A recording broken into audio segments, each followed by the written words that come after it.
Стадион. Емисија за вашата вистина. Што мислите за поранешниот градоначалник на аеродром Ивица Коневски? Па, ако ме прашувате за работата во аеродром, мислам дека имаше и добри и лоши моменти, тоа треба да се оцени од граѓаните на жителите на аеродром. Јас не сум жител на аеродром. Тој Коневски сега го имаме на линија како еден од иницијаторите за вонреден конгрес. Сега дали ќе ве смириме сега или дополнително ќе се искарате во обид, како што велите сите и мислите добро на ВМРО-ДПМН, да го материализирате тоа што како пат сте го избрали, мислите дека тоа е вистинскиот пат за да се случи добро на ВМРО-ДПМН. Коневски, дали се слушаме? Се слушаме, добар ден. Повелете, Коневски има тука еден интересен коментар, вели вака: ова со Чешка е резултат на дипломатската активност на Сашо Мијалков. Он стои заедно со вас во тој иницијативен одбор. Кој е вашиот коментар на овој коментар?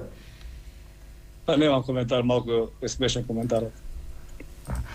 Повелете, докај се вашите активности?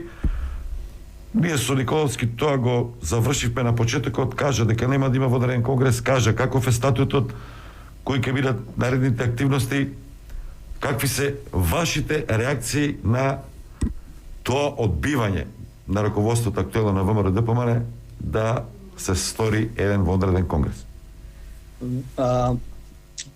Првенствено би сакал денеска да го честитам Свети Никола на сите кои што го слават. Честит имен ден и на сите кои што се викаат Никола и кои што го слават овој празник. Убав ден е денеска. Се надевам дека и вашите гледачи ќе бидат задоволни од денешната ваша емисија. Во поглед на вашето прашање би сакал да кажам дека ние искрено веруваме дека има можност да се свика вонреден конгрес. Целта е позитивна од наша страна, да се соберат сите луѓе кои што ја дадоа довербата на актуелното раководство, на Христијан Мицковски. После сите оние премрежја кои што изминатите 3 години помина новото раководство, оние порази кои што ги доживеа и на локални во Ново село, во Штип, во Охрид, порази на претседателски избори, порази на последните парламентарни избори, мислам дека членовите кои што го бира претседателот Мицковски заслужија да даде отчет пред нив.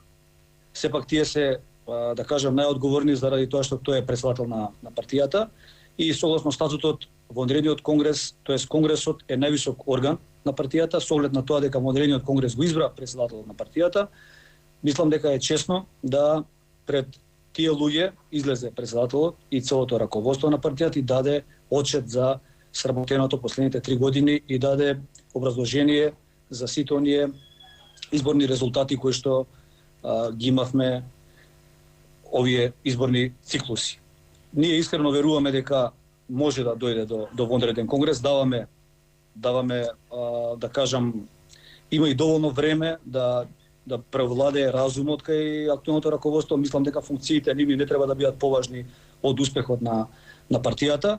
Во секоја демократска партија, во секоја демократска држава, после толку изборни порази, се дава отчет пред Конгресот, кој што е највисок орган на партијата, и се дискутира за изборните порази. Не можам да се согласам дека Централниот комитет е највисок орган на партијата. Знаат и сите дека членовите на Централниот комитет ги бира актуелното раководство, за така и тие се стотина луѓе кои што се на некој начин најблиски соработници и мислам дека согласно секоја логика и дел од тие членови кои што се претседатели на општински комитети имаат некаква одговорност заради поразите кои што ги имаме последните 3 години.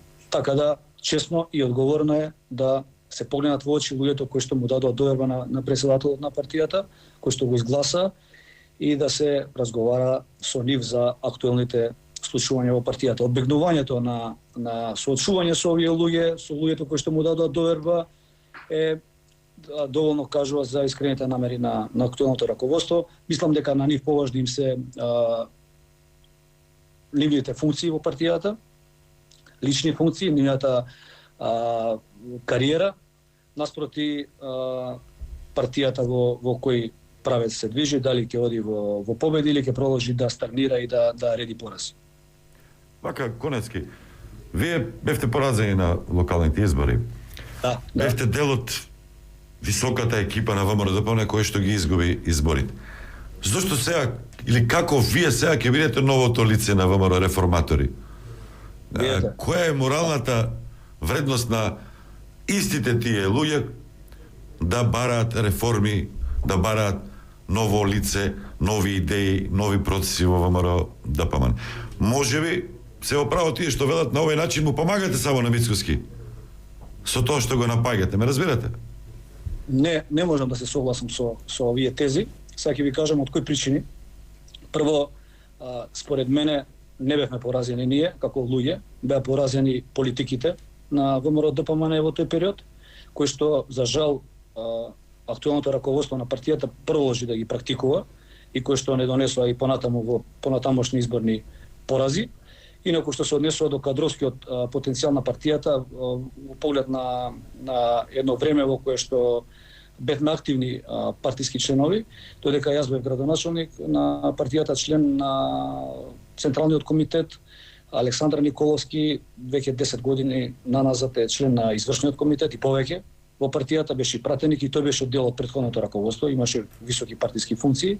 Исто така и подпредседателите на партијата кои што се сега актуелни беа исто има високи партиски функции, тие беа во тоа време, да кажам, согласно ова, ако ја земе предвид оваа теорија, тие беа одговорни тогаш за овие порази, немаат право да ја водат понатаму партијата. Така да има повеќе градоначалници кои што се сега во извршниот комитетот, кои што изгубија на тие локални избори, така да мислам дека таа теза не оди во прилог на вистината. И не можам да се согласам со таа теза. За мене најважно е партијата да оди во победи. Кристијан Мицковски, ова раководство добија шанса да победат, добија шанса да ја однесат партијата во вистински правец. Меѓутоа, за жал, не успеа во тоа и за сите тие неуспеси честно е да застанат пред очите на и лицето на тие кои што им ја дадоа довербата, да дадат очет, да ја побараат довербата повторно, наспроти игрите политички за бирање на нови луѓе, за свикување на конгрес со нови луѓе кои што тие ќе ги бираат и после тоа ќе ја бираат, ќе бараат довербата од луѓето кои што они ги поставиле. Мислам дека тоа не е честно и тоа иде само во интерес не на партијата, туку на личните кариери на неколкумина луѓе кои што планираат да продолжат понатаму да ја користат бенефицијата, да користат лично бенефицијата. Меѓу нив е и Николовски? Што повеќе.